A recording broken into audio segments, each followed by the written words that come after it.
Hola, ¿qué tal? Buen día. Estamos aquí en una entrevista de estudio con Héctor Osuna Jaime. Vamos a hablar de su pasado, de su presente y de su futuro. Muchas gracias por esta entrevista, Jaime. Con mucho gusto, Janet. Gusto estar aquí. Muy bien, bueno, pues diputado con la ola del triunfo de Ernesto Rufo, alcalde, senador, candidato a gobernador. Eh, ¿Qué fue lo que te motivó a entrar a la política? Pues cuando estaba joven era un tema que se platicaba en mi casa. Mi familia, cuando yo tenía 11 años, por ejemplo, me tocó ver cómo mis papás se activaban para defender el voto porque hubo un fraude grande en el 68. Me tocó ver a los soldados que se robaron las urnas.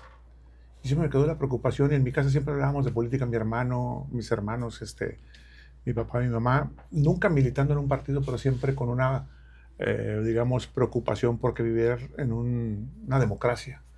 Pues en ese tiempo estaba muy lejos de ser eso, ¿no? Entonces ya salí de la universidad y una devaluación tras otra que puso en peligro por un rato el que yo pudiera concluir mis estudios, pero las pude terminar con el esfuerzo de mis papás. Y una devaluación del 76, otra del 82, otra del 80. Entonces yo estaba con la cosa de que hay que hacer algo, pues, porque no puede uno volver a empezar cada vez. Y yo busqué el PAN, o sea, yo busqué en dónde está eso, el Partido de Acción Nacional, que mi mamá simpatiza con eso, que mi papá simpatice. Lo busqué y desde el 83 he apoyado con la defensa del voto, con buscar representantes de casilla, con organizar un poquito el día de la elección, básicamente, hasta en el 89 que me pidieron que buscara candidatos y no encontré a nadie. Entonces fui yo porque nadie más quiso.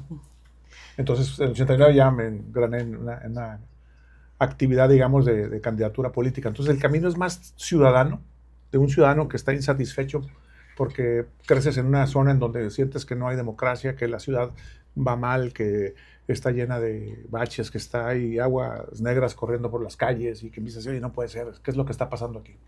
Y yo estudié arquitectura, entonces mi preocupación siempre ha sido el desarrollo urbano, ¿cómo se llama? Lo que son la construcción, ¿cómo se llama? Las vialidades, el funcionamiento de la infraestructura.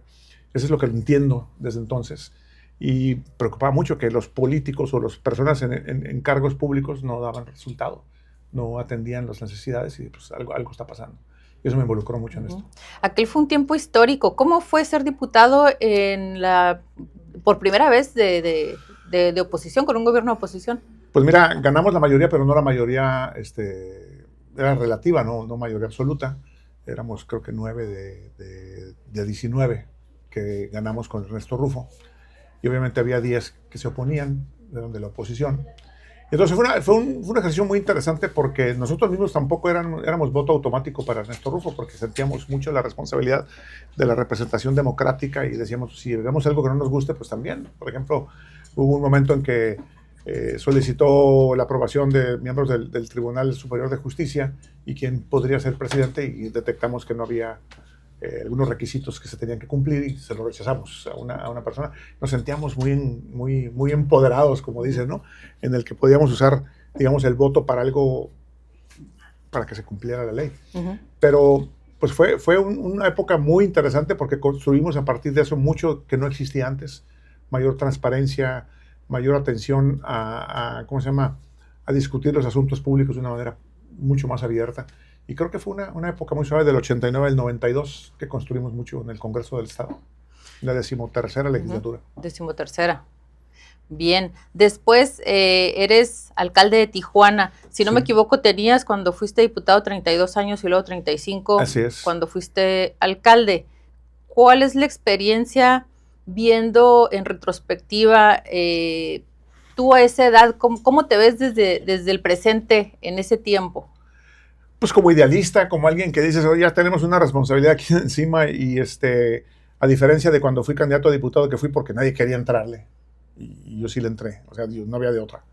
Este, ya hubo competencia interna en el partido, ya pusimos a prueba los estatutos dentro del PAN, fue más peleado, ya fue una situación más de buscar con quién hacer un equipo para dar resultados en un gobierno municipal que ya medio le entendía yo desde el Congreso, entendía cómo era la administración pública, pero nunca había tenido la experiencia de eso. Yo había sido director de proyectos de Plaza Aguacaliente, los dos edificios altos que en Tijuana existían, de las torres de Aguacaliente que le dicen allá,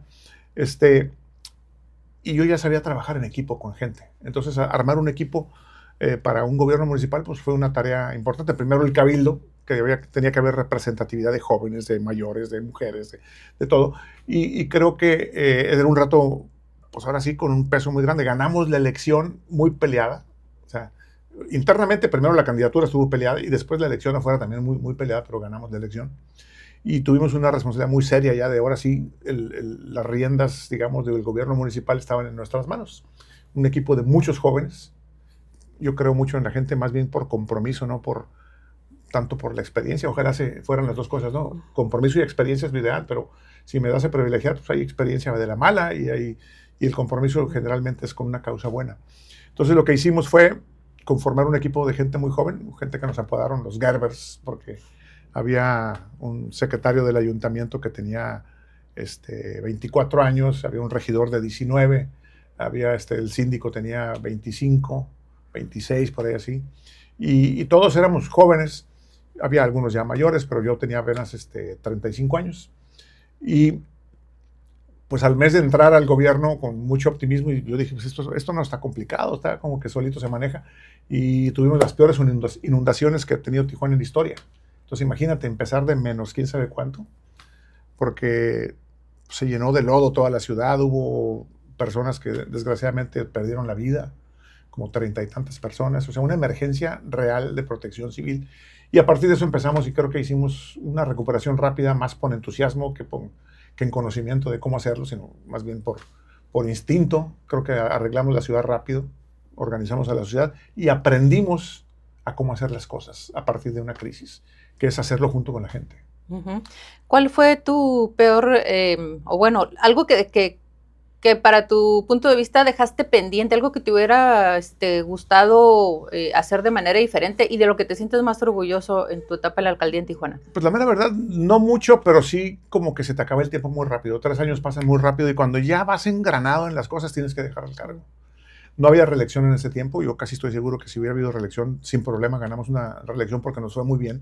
Hicimos programas de participación ciudadana que le llamamos Manos a la Obra, hicimos una consulta pública para preguntarle a la gente con la credencial de elector que como diputado habíamos aprobado en Baja California, para que la gente pudiera opinar sobre si estaba de acuerdo en aumentar un impuesto especial para actualizar el rezago que había de infraestructura en la ciudad.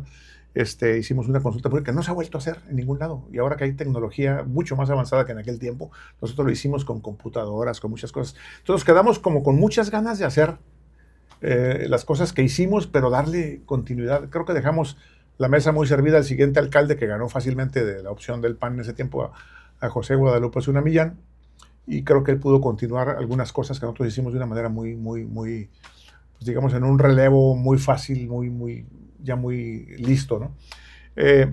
Pero aprendí muchas cosas, aprendimos como grupo en el gobierno muchas cosas que ahora entiendo muy bien cómo hacerlo, pero se te acaba el tiempo, son 3 años nada más.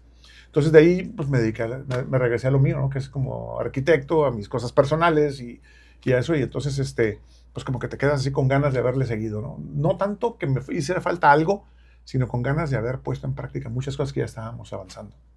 Muy bien.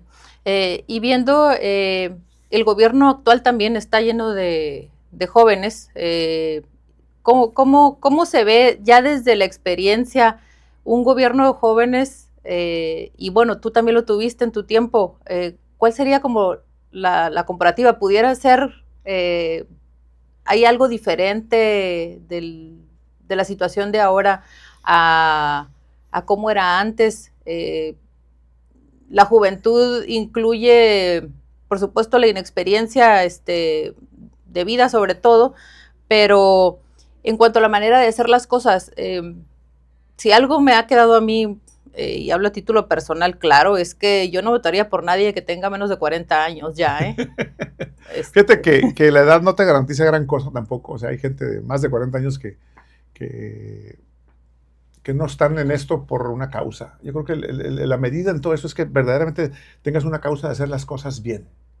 Y hacer las cosas bien significa, primero, generar las condiciones de transparencia para que todo mundo tenga la oportunidad de ver lo que haces, pero también de poder criticar lo que haces, mejorar lo que tú haces. Y te voy a dar un ejemplo de qué es lo que hacíamos nosotros. Nosotros, la ley te obliga a hacer un plan de desarrollo municipal.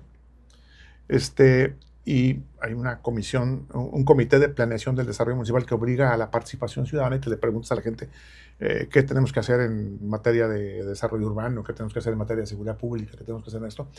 En aquel tiempo lo que hicimos era el compromiso tal que hicimos ese ejercicio, verdaderamente lo hicimos con la gente. Pero aparte de llegar a un diagnóstico de lo que tendríamos que hacer en los 3 años, lo que hicimos fue que el comité de planeación lo hicimos que funcionara por cada uno de los subcomités que había, de los que te digo así, segmentados por áreas del gobierno. Hicimos que funcionara con reuniones con la comunidad, abiertos a la gente. O sea, si hubiera habido internet en ese tiempo hubiera sido mucho mejor, pero lo hacíamos abierto en reuniones públicas donde la gente llegaba y nos criticaba y nos decía y contestábamos y nos obligaba a decir las cosas que estábamos haciendo.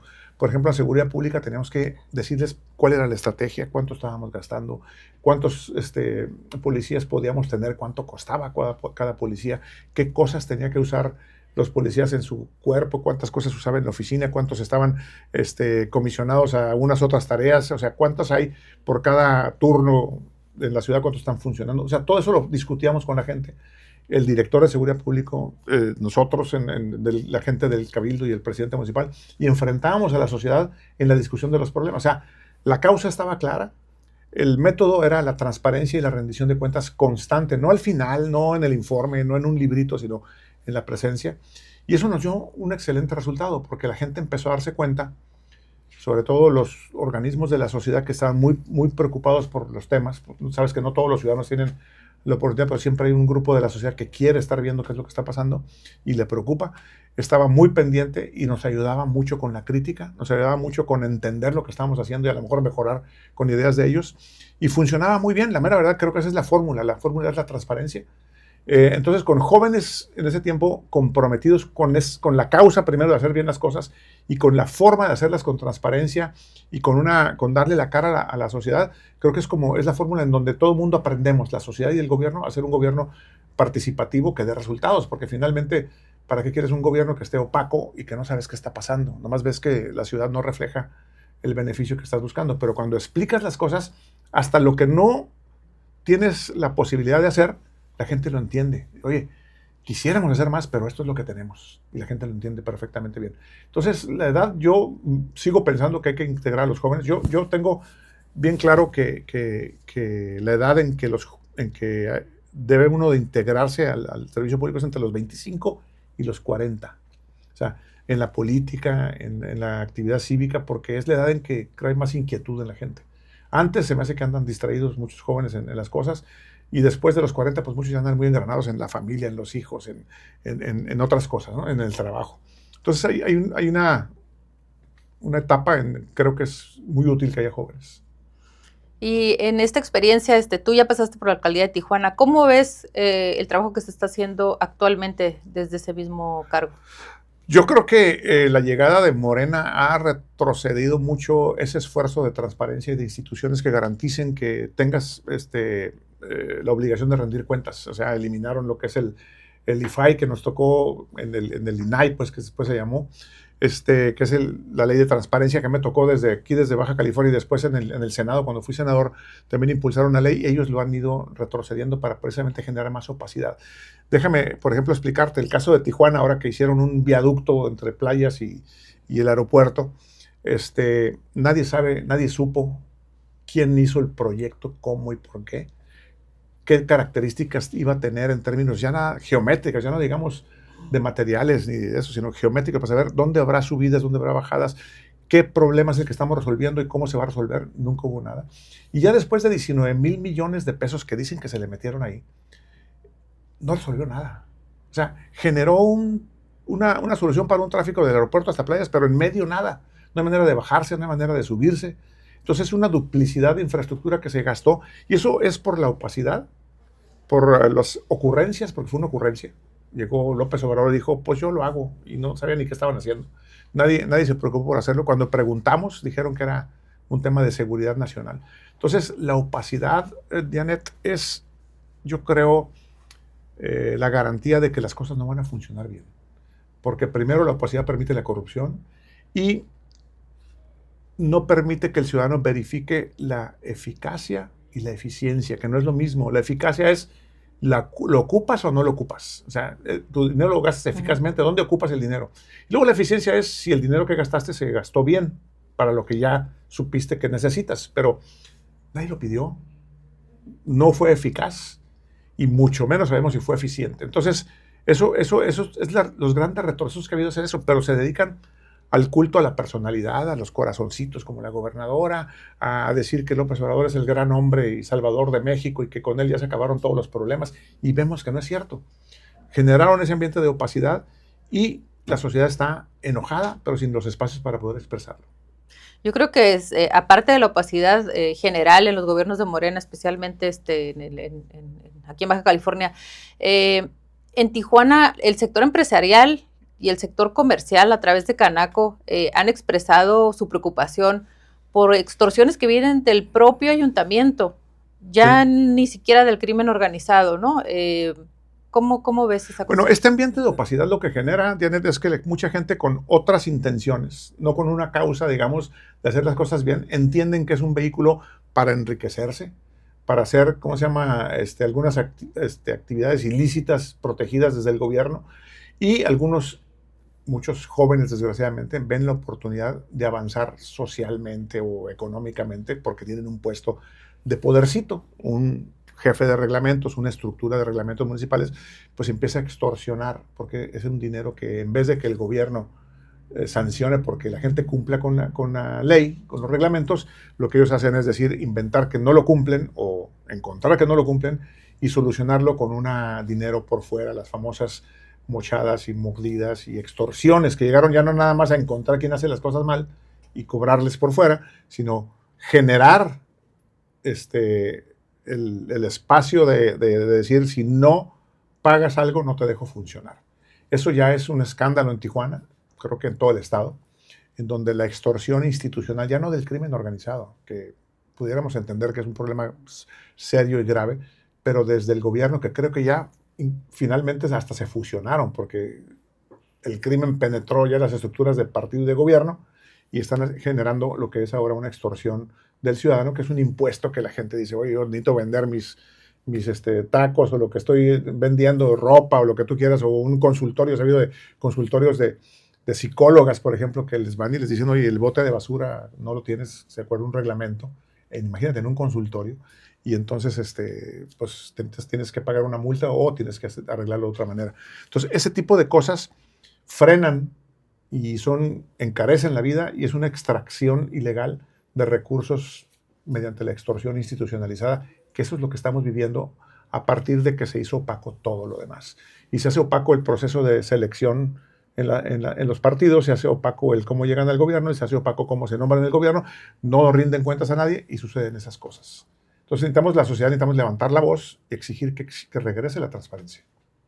Estamos viendo también cuestiones que nunca habían pasado en Baja California, como el asesinato de una presidenta de Cámara en Ensenada, narcomantas dedicadas a políticos. Pues es que necesitamos generar las condiciones de que las instituciones funcionen, Dianet. O sea, si la institución funciona y exige transparencia, es difícil hacer algo malo desde el gobierno, porque te están observando todo.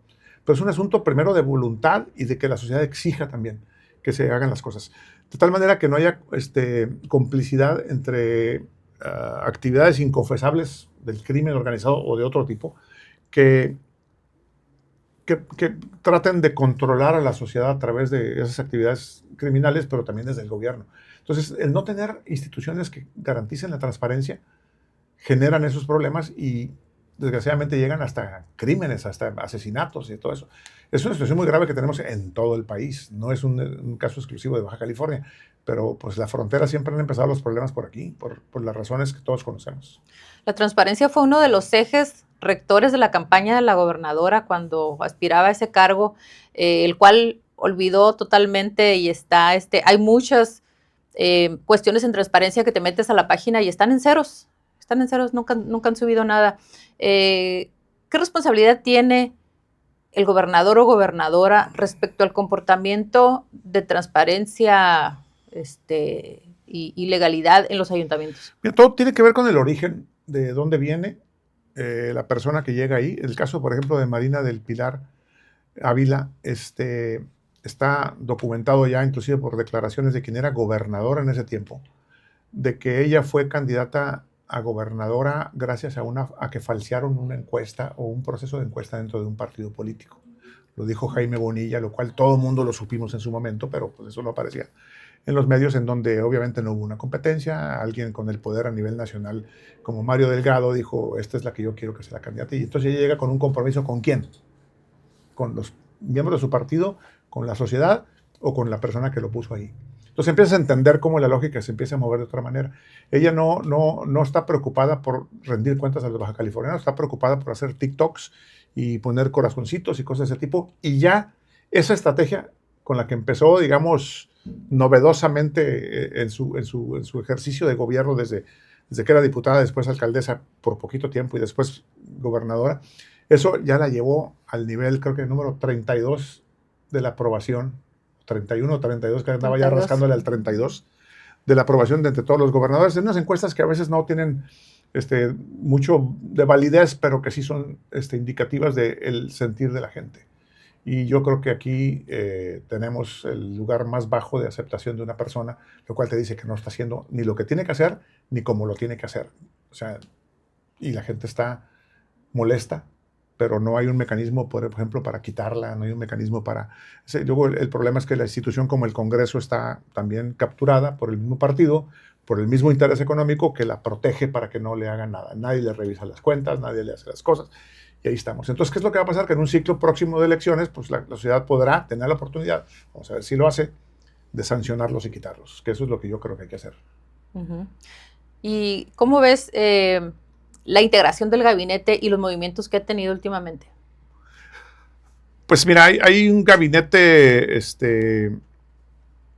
en el que a veces no entiendo las lógicas, o sea, no sabemos qué es, más bien se habla de amistades y complicidades dentro de lo que es un partido, pero por ejemplo se acaba de ir el secretario general de gobierno en una circunstancia que se ve como que no iba muy contento porque pues ni gracias dio, dice que va a ser candidato, cambian a una persona a la Comisión Estatal de Servicios Públicos sin cero experiencia en eso, a esta Mónica Vega, que la ponen de un lugar donde no creo que haya hecho mucho, y la ponen en un lugar en donde en Tijuana hay un problema serio de contaminación, de aguas negras en las playas, porque han desestimado la operación y el funcionamiento de la Comisión Estatal de Servicios Públicos, de la CES de Tijuana, porque no atienden las plantas de tratamiento, porque la infraestructura está colapsada, y ponen una persona que lo único que quiere es un trampolín para poder ser candidata. Entonces tú ves que eso, la lógica no es por una causa de hacer un buen gobierno, y no rinden cuentas, y volvemos a lo mismo, sin transparencia y sin compromiso, pues la gente está fallando en los resultados porque sus intenciones son otras. Y el gabinete parece ser que está completamente en esa lógica, y en la lógica de regalar despensas y regalar dinero, creen que eso es gobernar, lo cual creo que es muy limitante. Yo creo que hay que ayudar a la gente que más necesita, pero eso no es gobernar. Eso es atender una necesidad social con un criterio subsidiario, no necesariamente todos los que tienen 65 años, sino los que tienen 65 años, pero que tienen problemas económicos para subsistir, hay que ayudarlos. Pero hay unos que son dueños de medio ciudad, ¿no? Que tienen 65 y no tienes por qué darles dinero. O sea, hay cosas que hay que equilibrar en todo eso para poder verdaderamente ayudar a la gente. Entonces, como que aplican el criterio con ese tipo de criterios con una intención de controlar al ciudadano electoralmente. ¿Y qué tanto crees que impacten estos apoyos, estas ayudas a la hora de votar en el 2027? Pues en un sector de la población sí es importante, porque desgraciadamente no son personas muy informadas sobre lo que está pasando y dicen, pues me dan dinero, qué bueno, ¿no? Entonces me caen bien. andan en un nivel de subsistencia del día a día, que eso es la angustia que mucha gente tiene, pero que no entienden que ese dinero era de ellos, es de ellos y nadie se los está regalando. Segundo, que se están embolsando cantidades mucho más grandes que esas al no hacer lo que tienen que hacer en beneficio de todos nosotros. Es una manipulación tramposa de la gente para mantener los privilegios que les da el poder y aprovecharse de ellos. Tú tienes aspiraciones en el 2027 para ser gobernador y vamos describiendo los pasos que has tenido en la política, diputado, alcalde, senador, candidato a gobernador, donde la interna gana Kiko Vegano, que ha sido como el peor gobernador del Partido Acción Nacional y quien terminó de matar pues este periodo de 30 años del panismo. ¿Por qué debería de confiar la gente en un candidato del PAN otra vez? Fui diputado local y cumplí hasta el último día mi responsabilidad de diputado. Después fui presidente municipal, lo mismo, terminé en mis 3 años. Después fui senador de la República por 6 años y después también terminé los 6 años y también fui después nombrado o propuesto por el presidente Fox y aprobado por el Senado de la República como comisionado presidente de la Comisión Federal de Telecomunicaciones. También 4 años cumplidos de principio a fin. ¿Por qué es importante la experiencia para una posición de gobernador? Pues el tener una visión primero de cómo funciona el Poder Legislativo y cómo funcionan los ayuntamientos y los problemas de la comunidad, cómo es la política nacional desde el punto de vista de una representación como el Senado de la República y también cómo ver cómo regular una de las actividades en el momento que lo hicimos de telecomunicaciones, que fue cuando avanzó lo de los celulares y el espectro radioeléctrico, que ahora nos permite que haya competencia y que los precios bajaron bastante, están al acceso a todo el mundo. Me tocó hacerlo a mí. Bueno, a mí y a todo el equipo de Cofetel. Entonces, toda esa experiencia, Janet, creo que pues me pagaban un sueldo como diputado, me pagaban un sueldo como presidente municipal, me pagaban un sueldo como senador, me pagaban un sueldo como presidente de la Cofetel. Y la experiencia se quedó conmigo. La experiencia la tengo yo. La capacidad de poder hacer cosas, de organizar equipos, de resolver problemas, la tengo yo.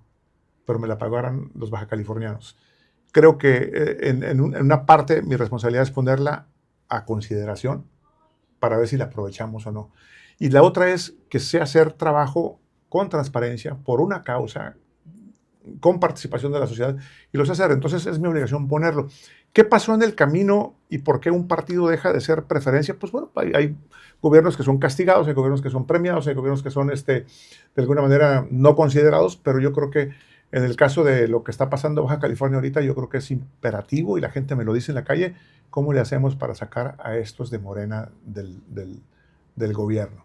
Y yo estoy proponiéndole al partido que quiero participar y que estoy listo para hacerlo, y si hay alguien más, pues vamos a competir con ellos para poder ser una opción para Baja California, y en eso estoy empeñado. ¿Cuáles serían como tus ejes rectores? ¿Cuáles son los asuntos prioritarios en la campaña, en tu propuesta de gobierno? Pues yo creo que primero devolverle la dignidad a los bajacalifornianos desde el gobierno. El gobernador del estado, o la gobernadora en el caso actual, tiene que ser quien represente con dignidad y sobre todo que exija que se respete la dignidad, que no te atropellen desde México decidiendo cosas desde allá que no sabes ni para qué son, como lo que te acabo de decir de la vialidad que hicieron en Tijuana y muchas otras cosas más, como el tema del dinero para los hospitales, todo eso. O sea, que exija primero, número uno. Segundo, que tenga tener la vocación para poder hacerlo de una manera transparente con los ciudadanos, para poder generar, digamos, las políticas públicas junto con los ciudadanos. ¿Cómo sé yo qué es eficaz hacer? Si yo fuera alguien que voy a hacer algo en tu casa, por ejemplo, y yo decido desde no conocer tu casa, ¿qué es lo que voy a hacer en tu casa? Voy a llegar a cambiar tus cortinas y tus alfombras, por decir un ejemplo, todo eso. Entonces, tengo una gotera, tengo un problema de pavimento en el garage, tengo la puerta que no sirve, tengo eso. Eso quiero primero, después vemos lo de la alfombra, después vemos todo eso. Entonces, ese tipo de diálogo con la sociedad se tiene que tener. Tenemos que estar seguros de que decidimos cosas que la gente quiere. Entonces, yo soy alguien que ya sabe trabajar así. A eso me refiero con la experiencia que creo que tenemos. Entonces, segundo, también creo en la subsidiariedad. El Partido Acción Nacional tiene muchos principios, son la dignidad de la persona, el bien común, la solidaridad, pero la subsidiariedad es tal vez lo que lo caracteriza más. ¿Qué significa la subsidiariedad? Primero, que no hagas, o sea, que solamente apoyes hasta al más débil para que se levante y se pueda apoyar por sí mismo, o solamente apoyes a los más débiles. Y así los órganos de gobierno también, los órdenes de gobierno, que no haga el Estado lo que puedan hacer los gobiernos municipales y que no haga la federación lo que puedan hacer los estados. Exigir que eso funcione así, porque es más eficiente. El demandar y el ceder a los gobiernos, por ejemplo, las funciones que deben ser de los gobiernos municipales y demandar del gobierno federal las que deben ser de los estados. Entonces hay muchas propuestas que estamos pensando que hacen falta, pero todo va a surgir, o va a surgir más bien, de el diálogo con los ciudadanos y la forma de hacer gobierno con ellos, que eso creo que es lo más importante. Muy bien, ¿estarías de acuerdo en subir impuestos? Si es necesario, sí, es un diálogo necesario con la gente. No hay que tenerle miedo a las cosas. Mira, cuando yo fui diputado local, el sistema de agua en el estado estaba tirado. Había agua negras corriendo por las calles en Tijuana, no había agua, abrías la llave y no había agua. Y lo primero que nos plantearon en aquel tiempo Ernesto Rufo, junto con su secretario de Hacienda, que era Eugenio Lordo, y con el director de la comisión, ¿cómo se llama?, de Servicios Públicos, que era Rafael Valderrábano en aquel tiempo, nos plantearon que el problema era que teníamos que cobrar lo que costaba llevar el agua a las casas. Así. Lo que cuesta llevar el agua a las casas a Tijuana, traerlo desde el río Colorado, subirlo por la Rumorosa y llevarlo, cuesta dinero.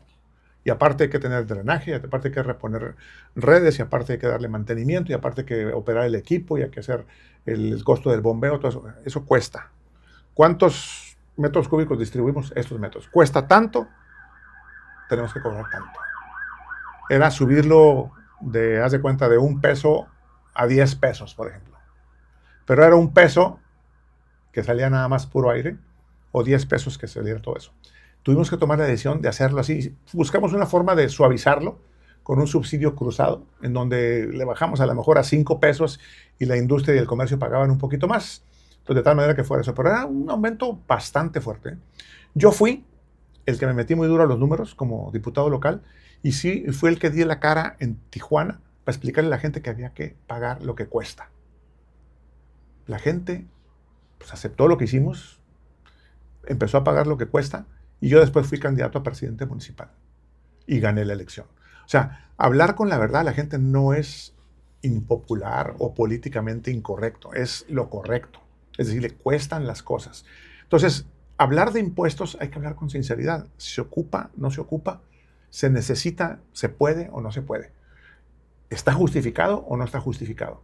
Ese diálogo se tiene que tener con la sociedad. No es nada más esconderla, convencer a tus aliados diputados a que hagan lo que tú quieras a escondidas a medianoche, como hemos visto que lo han hecho, y luego encontrarte con la sorpresa y aguantar la presión de todo el mundo, y luego cubrir a los medios con lo que les gusta a veces para que nadie te critique. Ese es el método que no funciona. El método que funciona es hablarlo con sinceridad.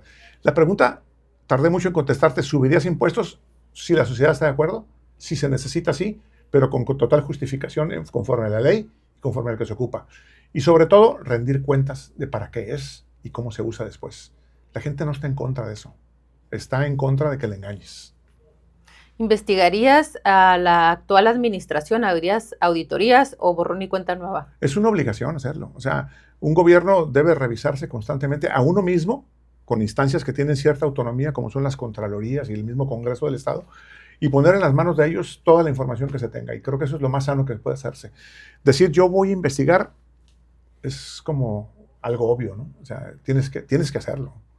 Pero no es como la actividad, no va sobre decir, tengo que encontrarles cosas, no. Vamos a transparentar todo, y las instancias de gobierno que tienen que hacer la revisión lo harán en su momento, y si encuentran responsabilidades, pues lo harán ellos.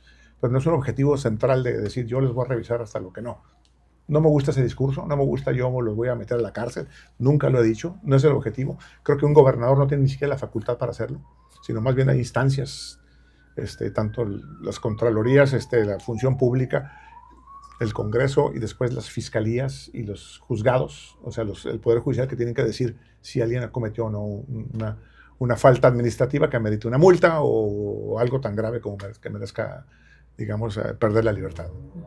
¿Transporte y los organismos del agua de regreso a los municipios o así como están? Sí, totalmente de acuerdo. Yo estoy de acuerdo que hay que mandarlos con una mandato de hacerlo mucho más transparentes, pero deben estar en los municipios. ¿Algún otro idea, plan que quieras expresar? Pues mira, yo creo que hay que regular yo le entiendo mucho a que todos vivimos las consecuencias de una anarquía urbana, de algo que no está planeado, que no está hecho. Yo le entiendo mucho a eso. Creo que hay que hacerlo muy abierto y muy general para todos. En Tijuana, por ejemplo, tenemos muy claro que tenemos que densificar más, mejorar la infraestructura, poder hacer lo que funcione las cosas y las vialidades tienen que estar totalmente, digamos, en condiciones de hacerlo. ¿De dónde sacamos el dinero? Del mismo desarrollo urbano. Hay que generar políticas públicas que por distritos de mejoramiento urbano se puedan establecer, por ejemplo, políticas de densificación y de a lo mejor hacer usos múltiples del suelo para poder generar que la vida se dé en lugares más cercanos, no tener que desplazarse de un lado a otro, pero también que esa densificación, que es un negocio inmobiliario, permita tener recursos para poder urbanizar esa zona, cambiar toda la infraestructura, actualizar todos, o sea, por ejemplo, todos los cables que están por arriba, hacerlos por abajo, pero el dinero tiene que salir de ahí, del desarrollo urbano y de la economía que te da todo eso. Hay que hacerlo para todos, no el que tiene palancas en el gobierno. Yo tengo un terreno, tengo quien conozco, me dan el permiso a mí, pero el de enseguida no. No, hay que hacerlo con un criterio general para todos y yo creo que yo entiendo cómo se hace eso. Es voluntad, es transparencia y es conocer cómo hacerlo. Pero sí es algo que hay que empujar desde el gobierno y creo que esa es una palanca del desarrollo también, el desarrollo urbano bien planeado. Bueno, las oficialías mayores están cooptadas, ¿no? Desde ahí se dice quién gana licitaciones, quién participa y quién no, a quién descalifican por una coma. Acaban de anunciar una vialidad con inversión privada en Tijuana que nadie supo ni cómo, ni dónde, ni cuándo. Y todo el mundo está así. Va a pasar lo mismo que pasó ahora con lo del viaducto a playas de Tijuana.